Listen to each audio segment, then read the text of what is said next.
Amém. Quero te convidar a pegar sua Bíblia e abrir lá em Atos, capítulo 16. Atos, capítulo 16.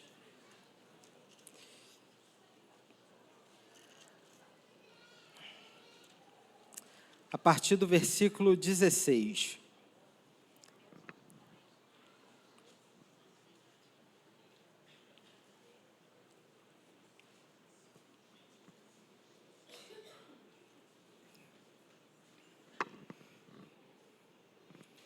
Atos 16, 16.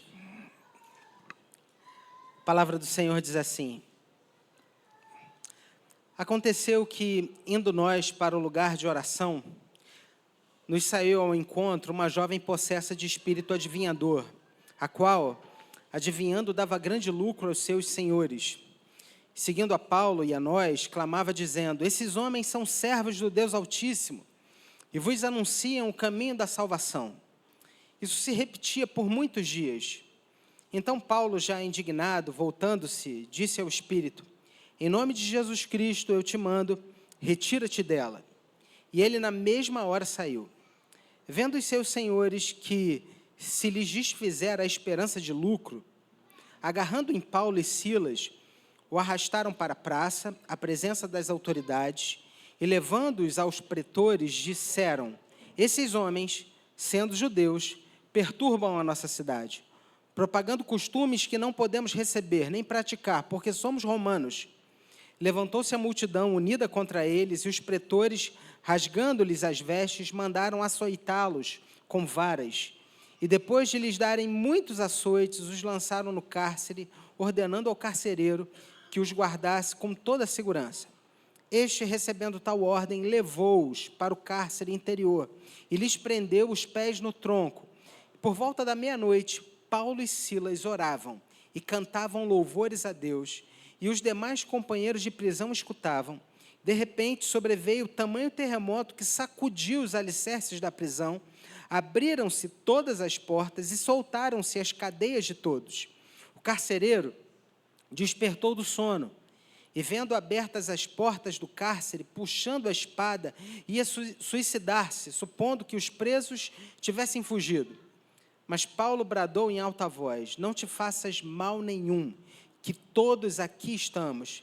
Então o carcereiro, tendo pedido uma luz, entrou precipitadamente e, trêmulo, prostrou-se diante de Paulo e Silas, e depois, trazendo-os para fora, disse: Senhores, que devo fazer para que seja salvo? Responderam-lhe: Crê no Senhor Jesus, e serás salvo, tu e tua casa. E lhe pregaram a palavra de Deus e a todos os de sua casa. Naquela mesma hora da noite, cuidando deles, lavou-lhes os vergões dos açoites. A seguir foi ele batizado e todos os seus. Então, levando-os para a sua própria casa, lhes pôs à mesa, e com todos os seus manifestava grande alegria por terem crido em Deus.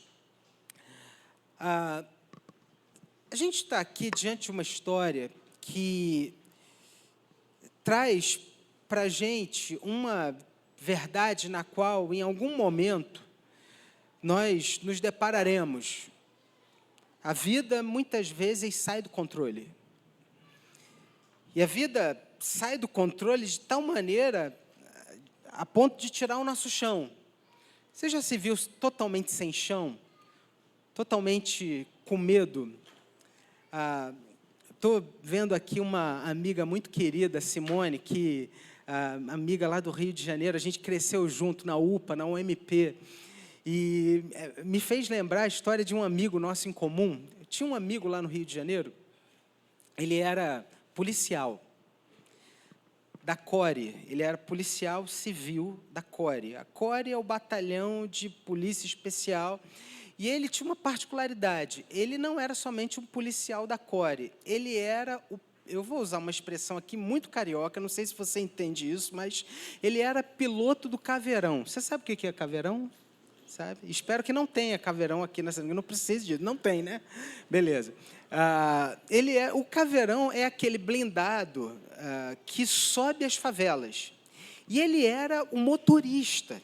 Então, assim, trocar tiro lá com os bandidos era algo usual, comum para ele, era algo diário. Bem que a gente pode dizer assim, era algo que ele estava acostumado. Ele era a comissão de frente ali. Só que o nome desse meu amigo é Rafael. Rafael tinha uma particularidade. Eu me lembro um dia de eu ligar para ele, a gente saía sempre, tal, ia comer alguma coisa, tal. E uma vez eu liguei para ele e falei assim, cara, vamos sair hoje à noite, sexta-feira, tal, vamos comer alguma coisa. E ele falou assim para mim, cara, hoje não dá não. E eu falei, por quê? Não, cara, porque tá chovendo. Eu falei assim, ué, mas e qual o problema? Não, cara, eu morro de medo de chuva. Eu falei, não, peraí. Como assim? Ele, não, cara, eu não suporto chuva. Chuva acaba comigo, eu morro de medo desse negócio. Eu não saio quando está chovendo, não. Eu falei, cara, mas como assim? Você é piloto do Caveirão e você tem medo de chuva? Ele, cara, chuva é uma coisa que me... Eu não sei se tem algo com você que te tira o chão. Por exemplo, comigo é a altura. A altura, eu me tremo completamente. Mas existem situações da nossa vida que a gente se vê assim, numa situação completamente desconfortável. Não sei se você percebeu o que está acontecendo aqui. Nós temos um carcereiro que não sabia lidar com a ausência do controle. Preste atenção no que estava acontecendo. Paulo e Silas eram dois grandes evangelistas. Eles estavam pregando o evangelho em Filipos. Filipos, só para contextualizar aqui, era uma colônia de Roma. E você sabe como que era o Império Romano naquele tempo? Rígido, poderoso, brutal. O governo de Roma era um governo impositivo. Eles eram bélicos e muito fortes naquilo que faziam. E eles estão naquela cidade, ali pregando o evangelho. E o que acontece? Num determinado momento, eles se deparam com uma jovem, e essa jovem, ela era uma jovem adivinhadora. Ela era propriedade de alguns homens. E a adivinhação que ela fazia gerava lucro a esses homens. Num determinado momento, ela passa pela vida de Paulo e Silas, ela denuncia quem eles são, ela aponta para a verdade de quem eles são, e eles ali, naquele momento, expulsam o espírito que tomava o coração daquela mulher, daquela jovem. Isso acontecendo, acabou a atividade pecuniária desses homens que a tinham por propriedade. Logo, eles se veem agora sem os recursos que eles tinham. E eles têm a seguinte ideia: vamos denunciar esses dois homens que retirou o espírito dessa nossa jovem. E o que eles fizeram? Tem um ditado que diz que quem contrata a banda pede a música. O que eles fizeram? Eles tinham muito dinheiro. Eles foram às autoridades, eles corromperam aquelas autoridades, eles pagaram uma propina para aquelas autoridades, e as autoridades mandaram prender Paulo e Silas. Eles foram acusados injustamente, foram espancados publicamente e, consequentemente, humilhados. Não tinham julgamento, não passaram por um processo de defesa, não. Eles foram lançados no cárcere. Só que o texto, ele traz para a gente uma particularidade. Se você olhou, o texto vai dar um detalhe que é interessante. Eles são lançados no cárcere inferior. É mais ou menos o seguinte: esse cárcere inferior era o lugar mais difícil da prisão. Eles estavam presos pelas correntes num tronco. Era um lugar de escuridão, de dor, de esquecimento. Como eu falei, os pés estavam presos nos troncos. E isso mostra uma realidade. Eles não tinham como fugir, não dava para fugir dali. E, além de tudo, eles sentiam a dor. Eles tinham sido espancados, humilhados. Humanamente falando, esse é um total contexto de derrota. E aí pensa comigo, eles estavam ali, naquela cidade, pregando o evangelho, estavam levando a palavra de Deus. Deus estava usando a vida daqueles dois homens de maneira maravilhosa, abençoadora, e num determinado momento eles são lançados na prisão. E o que é interessante, eles estão sofrendo não é porque eles desobedeceram, muito pelo contrário, eles estão sofrendo porque eles obedeceram. E aí, gente, a gente chega num ponto muito interessante, porque aqui está o conflito desse texto. E eu chamo isso de um conflito vertical. Confiar em Deus quando Ele não muda as circunstâncias. Será que a gente está pronto para isso? Será que a gente está pronto para seguir confiando em Deus quando Deus responde a gente com silêncio? Seguir confiando em Deus quando Ele não abre as portas que nós esperamos? A complexidade aqui é que no nosso coração, de alguma maneira, a gente tem aqui no fundo, uma seguinte compreensão. A gente quer um Deus previsível. Nós queremos um Deus explicável. Nós queremos um Deus controlável. E mais, nós queremos um Deus customizável. Em outras palavras, um Deus que se adeque à vida que nós já estamos predispostos a levar. Então, se eu estou passando por um problema, se eu estou passando por uma situação difícil, eu oro, preciso que Deus mude. E assim, eu não estou nem um pouco interessado em saber, muitas vezes, se Deus tem um plano maior. Não, eu preciso que Deus se adeque às minhas demandas. Essa é uma narrativa que muitas vezes está correndo aqui no fundo do nosso coração. E a pergunta que o texto traz para a gente, ela é simples, mas ela é muito importante para a gente. Deus ainda é bom quando Ele não age como eu esperava? Deus permanece sendo bom quando Ele não responde às minhas orações? Deus, Ele permanece me amando quando as coisas não dão certo?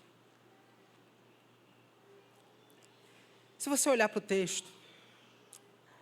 texto ele vai relatar, a história ela vai se desenrolando de uma maneira muito interessante. O texto ele traz alguns detalhes que são bem pontuais e marcantes aqui.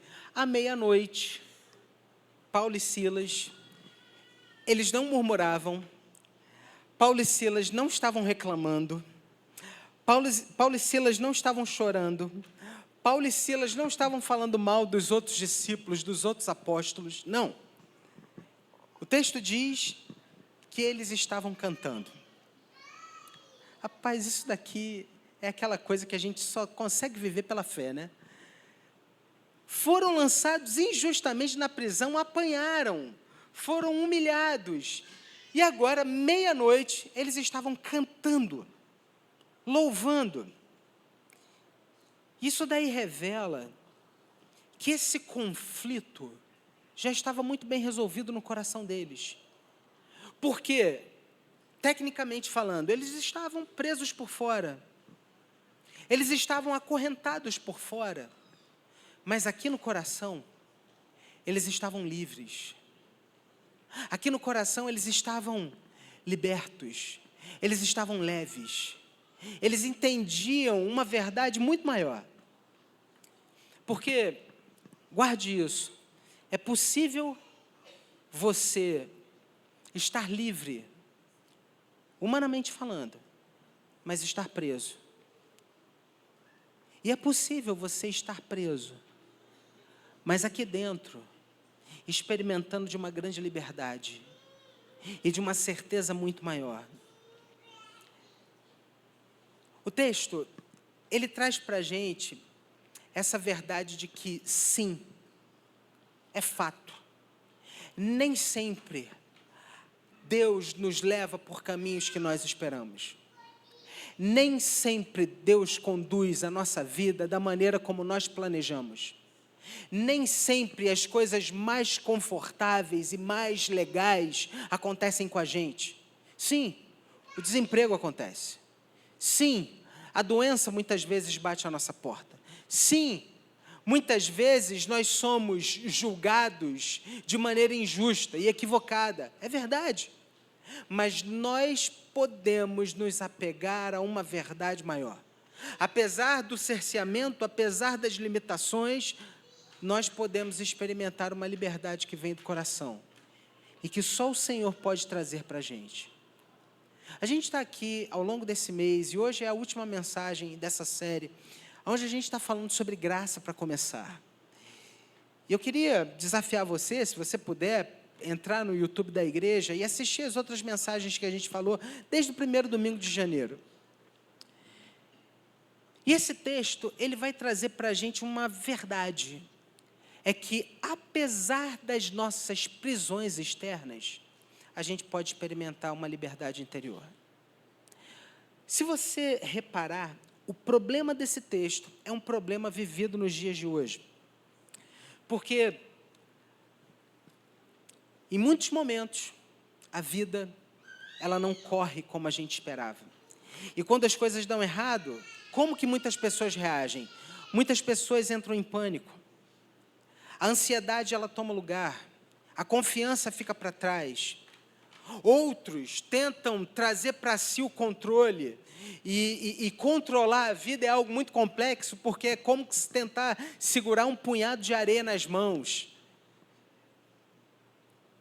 Há quem, diante das perdas e das limitações, existem pessoas que se tornam amargas, pessoas que ficam remoendo coisas do passado, que ficam se lembrando das injustiças, que ficam alimentando ressentimento, que vive de uma autocomiseração, culpando os outros, falando que não merecia, e outros começam a negociar com Deus. Se o Senhor me tirar disso, se o Senhor fizer aquilo, se o Senhor agir de tal maneira, eu prometo que eu vou mudar. Só que existem outros que vão mais além. Existem pessoas que desistem de verdade. Pessoas que abandonam tudo. Às vezes, coisas inesperadas chegam até nós. Como essa prisão, de maneira inesperada.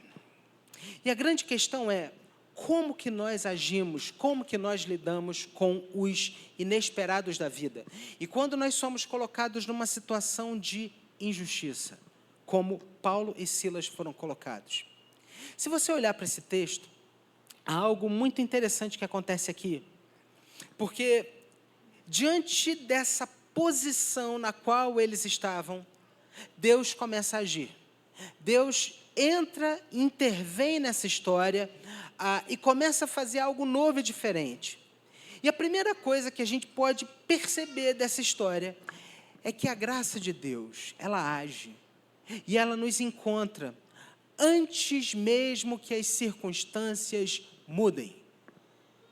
Se você perceber, você vai ver que diante daquela situação, antes de serem libertos, Paulo e Silas já estavam cantando por dentro. O coração deles foi tomado por uma alegria. Eles queriam glorificar a Deus, eles queriam adorar a Deus. E isso é essencial demais para a gente poder entender esse texto, porque eles não estavam cantando porque as portas tinham, elas estavam abertas, não. Eles cantam porque eles tinham a plena convicção de que Deus estava governando o coração deles. É maravilhoso a gente entender que a graça de Deus, muitas vezes, ela não nos liberta inicialmente dos nossos grandes dilemas, mas ela nos liberta de um medo abrasador que toma a nossa vida e o nosso coração.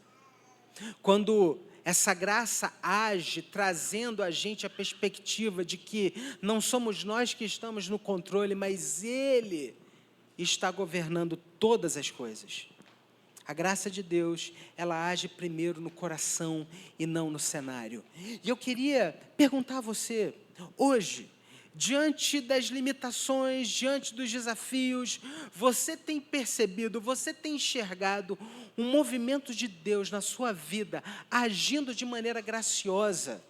O seu coração, ele tem sido tomado pelo quê? Pela murmuração, pela inquietação. Ou você, diante das dificuldades, você tem falado assim: Senhor, eu reconheço a tua boa mão. Eu sei que o Senhor está comigo. Eu sei que eu não estou sozinho. Eu sei que na minha vida a última palavra é do Senhor. A graça de Deus, ela não espera as coisas melhorarem para se manifestar.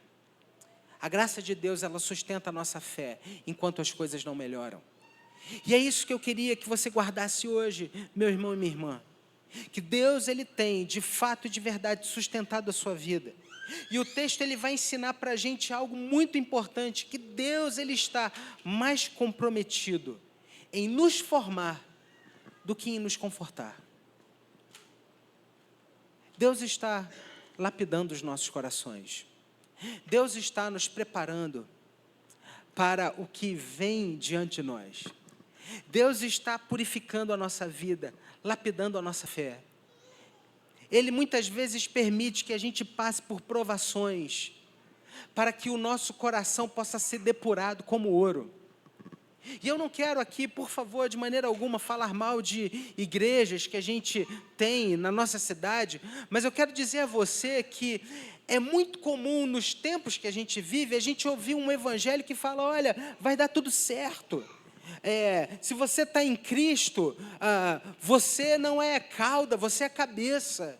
Você vai prosperar, você vai progredir. Só que quando a gente olha para o evangelho vivido pelos apóstolos, pelos cristãos que são narrados na Bíblia, nós vemos o quê? Homens que muitas vezes passaram por inúmeros desafios, mas que estavam firmados e alicerçados em Deus.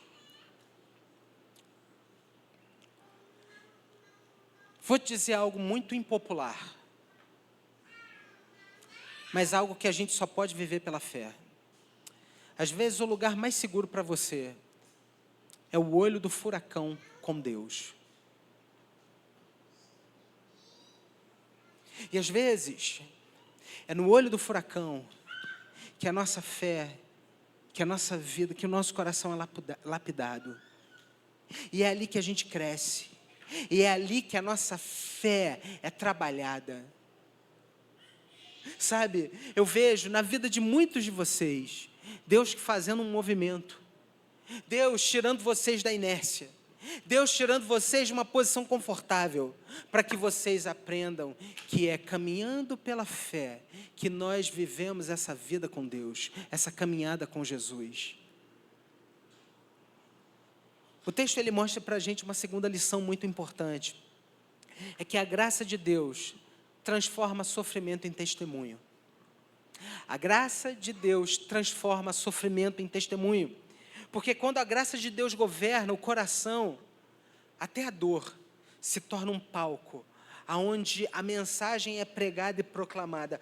O texto, ele fala algo muito simples, mas algo profundo. Enquanto eles louvavam a Deus, os outros presos escutavam. A prisão de Paulo e Silas, ela não foi um erro de cálculo, não. Ela fazia parte do planejamento de Deus.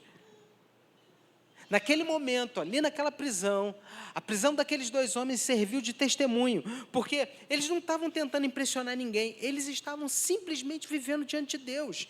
E é exatamente isso que a graça faz, ela torna a nossa reação ao sofrimento uma verdade que se aplica aos corações.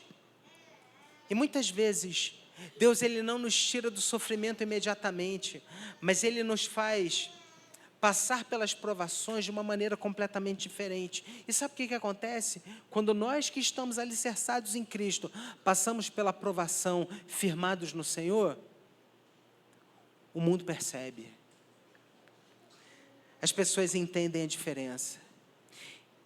E a nossa fé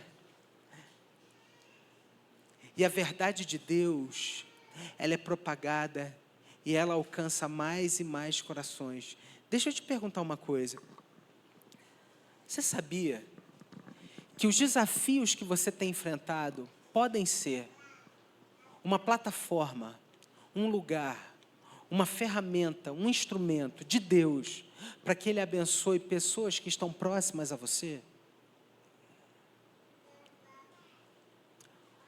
A história continua.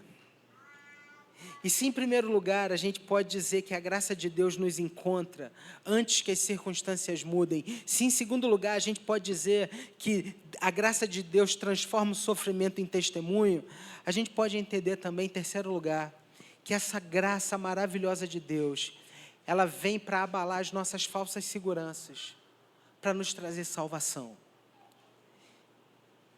O que acontece, gente? Meia-noite, um terremoto. E o terremoto, ele não é um caos, não é algo fora do controle. Não, o terremoto aqui nesse texto é uma expressão da misericórdia de Deus em ação. E o que acontece? O texto mostra para a gente, as portas se abrem, as correntes caem. E talvez você olhe para isso e você diga assim, nossa, isso foi um grande milagre desse texto. Não, esse não é o maior milagre desse texto.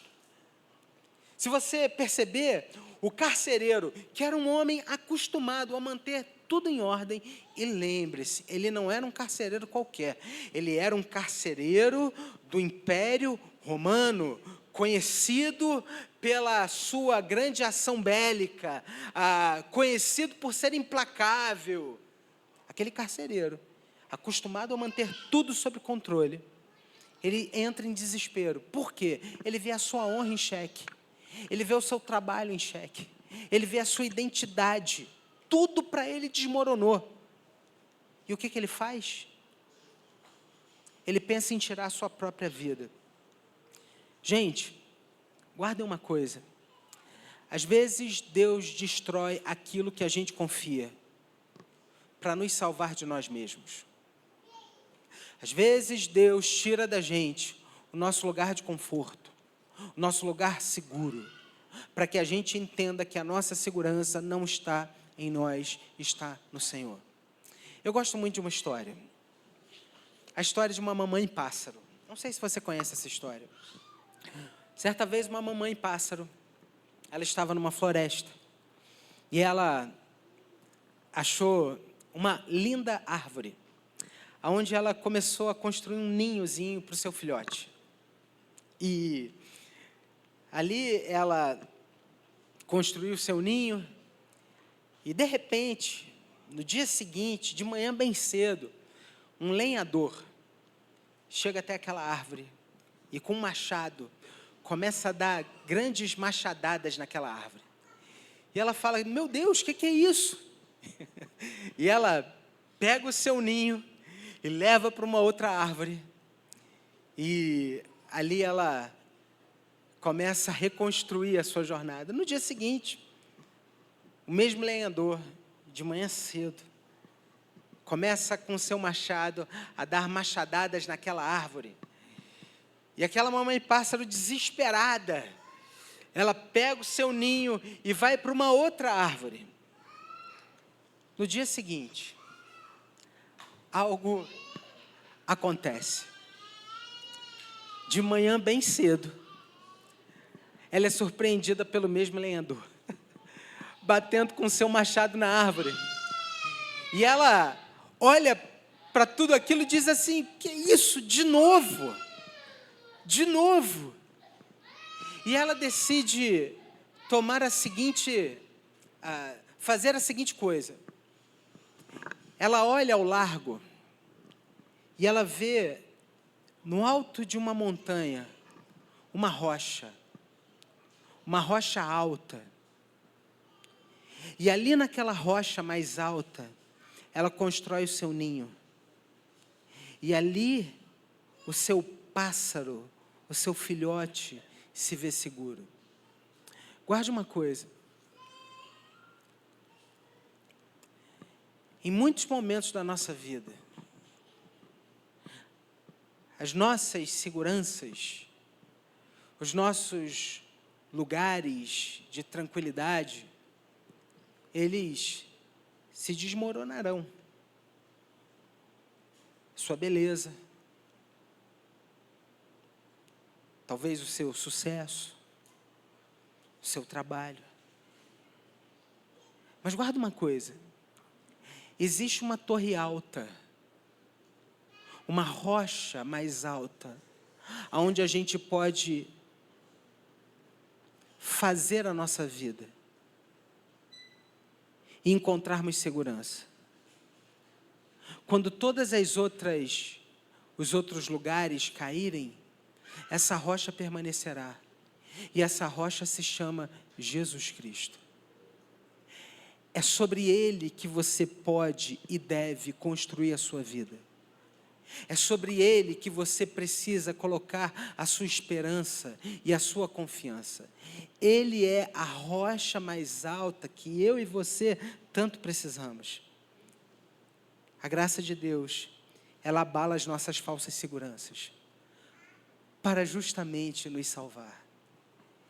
Em quarto e último lugar, esse texto, ele termina relatando algo lindo, porque diante daquele caos, aquele carcereiro pega a espada, querendo tirar a sua própria vida, e esse texto ele mostra que a graça de Deus intervém, quando a gente chega ao fim de nós mesmos. Você percebeu aqui a história? O carcereiro tira a espada, ele vai se matar. Aquele homem chegou ao limite, ele não aguenta mais, ele perdeu o controle, para ele não tinha mais saída. E é exatamente nesse momento que a graça de Deus entra na sua história. E ele escuta o apóstolo Paulo dizendo, não faça nenhum mal.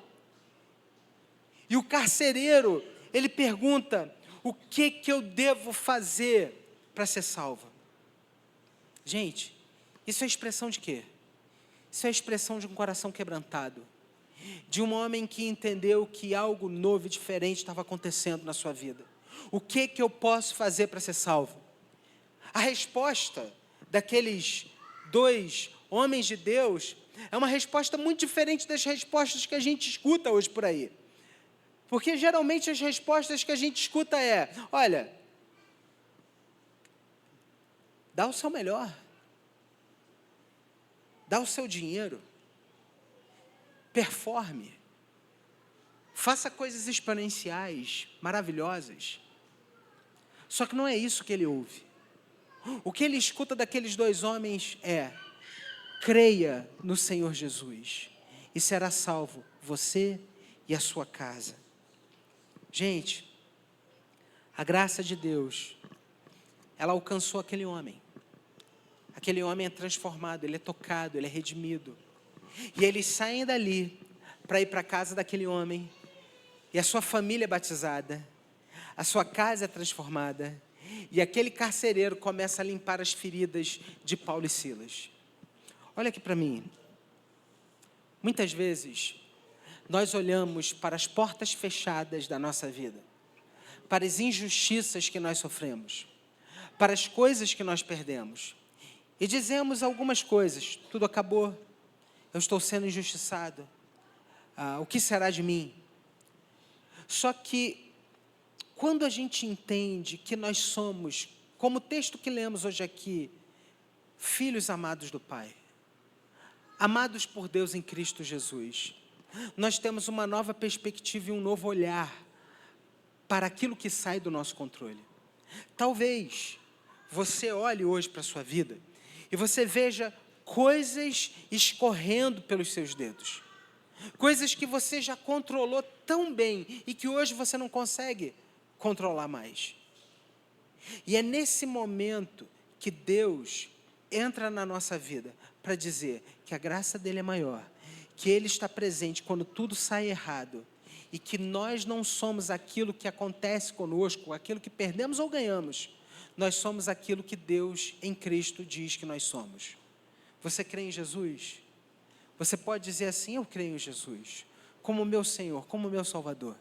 Se você pode dizer isso, e talvez você nunca tenha falado isso publicamente aqui na frente, mas talvez no fundo do seu coração você diga assim, eu creio que Jesus Cristo é o Filho de Deus. Eu creio que Ele veio ao mundo, que Ele morreu, que Ele ressuscitou ao terceiro dia. Eu creio que hoje Ele está na presença de Deus. Você pode ter uma certeza inequívoca que você não poderia dizer isso por si mesmo. Você só pode dizer isso de coração se o Espírito Santo de Deus estiver agindo em você. Eu sei que eu falo aqui nesse auditório, aqui é um auditório, aqui nessa igreja. Eu falo para pessoas com histórias muito diferentes. Pessoas que cresceram na igreja, pessoas que talvez estejam vindo na igreja hoje pela primeira vez. E por isso, eu quero dizer a você, que quando nós cremos em Jesus, a Bíblia, ela nos garante uma verdade. Nós nos tornamos filhos de Deus, amados por Deus, aceitos por Deus. E essa é uma verdade que não muda. Essa é uma verdade imutável. Por isso, no seu pior dia, você pode dizer assim: eu sei que não são as minhas perdas que definem quem eu sou. Quem eu sou está em Cristo. Eu sou amado, eu sou acolhido, eu faço parte da família de Deus. E nos seus melhores dias, você não precisa dizer: eu sou bom, eu sou o cara, eu sou demais. Não, não, não. Você é filho amado, aceito, acolhido, justificado. Você faz parte da família de Deus. Essa verdade do Evangelho equaliza o nosso coração, para que a gente não se sinta aquém nem além, mas para que a gente se veja centrado em Cristo, a rocha da nossa vida, o autor e consumador da nossa fé. Guarde uma coisa, meu irmão e minha irmã. Eu sei que as árvores desse mundo muitas vezes caem, mas há uma torre alta, uma rocha mais alta, aonde eu e você podemos construir a nossa vida. Vá até Jesus, creia em Jesus, descanse em Jesus e viva o amor que Ele tem para você. Você é um filho amado do Pai, e nada e nem ninguém poderá mudar isso. Que Deus abençoe sua vida, seja livre pelo poder do Evangelho, e que Deus abençoe grandemente você. Amém? Eu queria orar com você nessa hora. Abaixe sua cabeça, vamos falar com Deus. Senhor, muito obrigado, Pai, porque o Senhor é a rocha da nossa vida. Muito obrigado, Pai, porque às vezes o Senhor permite que, assim como Paulo e Silas, nós passemos por situações difíceis, para que a gente entenda que nós estamos firmados no Senhor. Senhor, existem pessoas que têm enfrentado momentos muito desafiadores, momentos que jamais, situações que jamais imaginaram que um dia pudessem viver. Pessoas que sentem exatamente isso, as árvores caindo, terremoto batendo a porta. Mas nós sabemos que o Senhor é Senhor sobre o mar, sobre a terra, sobre o ar e sobre tudo aquilo que sai de controle.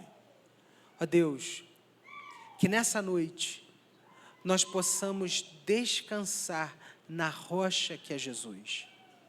Que nós encontremos nele o lugar que o Senhor preparou para nós.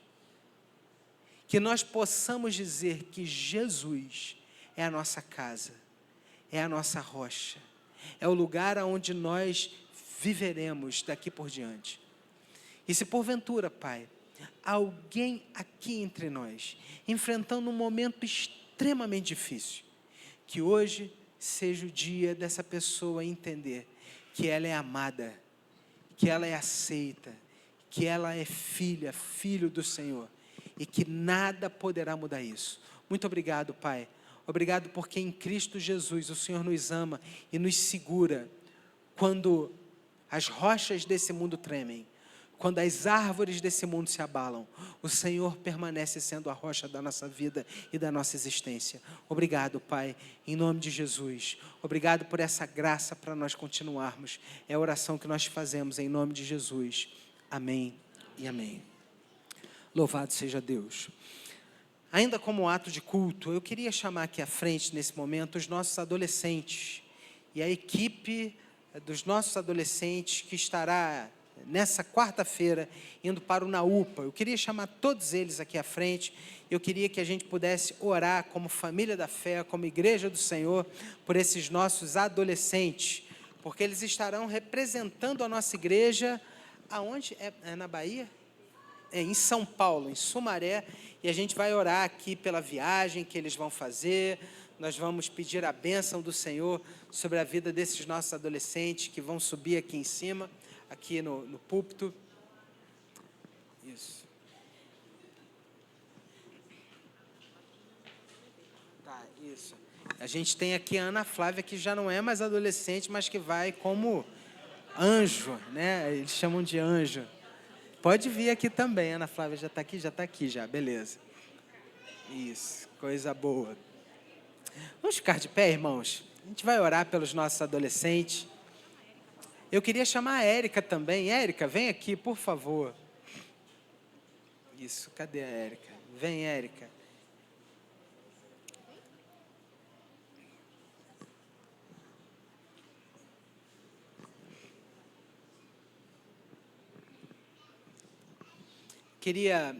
É uma viagem longa que eles vão fazer. São quantas horas de viagem?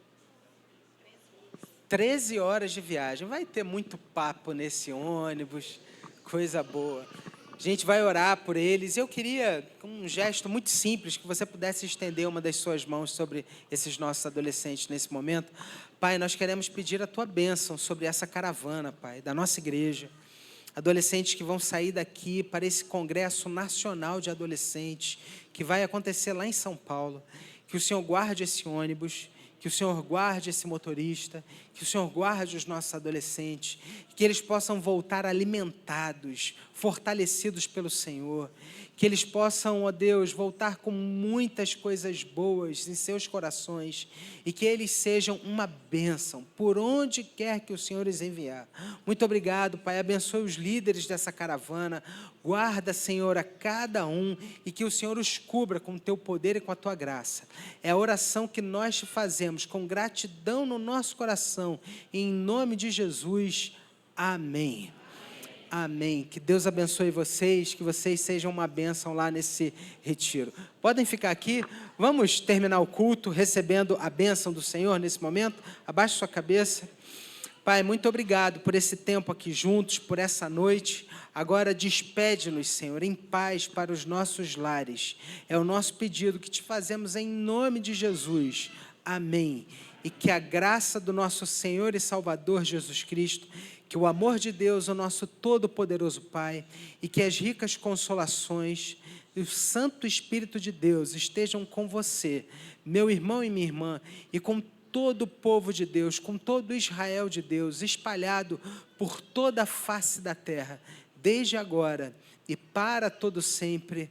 Amém, amém e amém. Que o Senhor te abençoe, você pode se assentar. Nós temos alguns avisos importantes.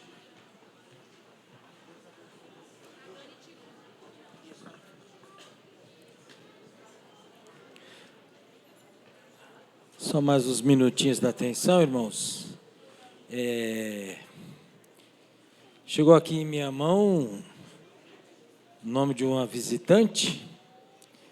Se puder, por gentileza, ao falar o nome, se manifestar para que a igreja conheça. Simone e Felipe. Sejam bem-vindos. Deus abençoe. Mais alguém que nos visita pela primeira vez?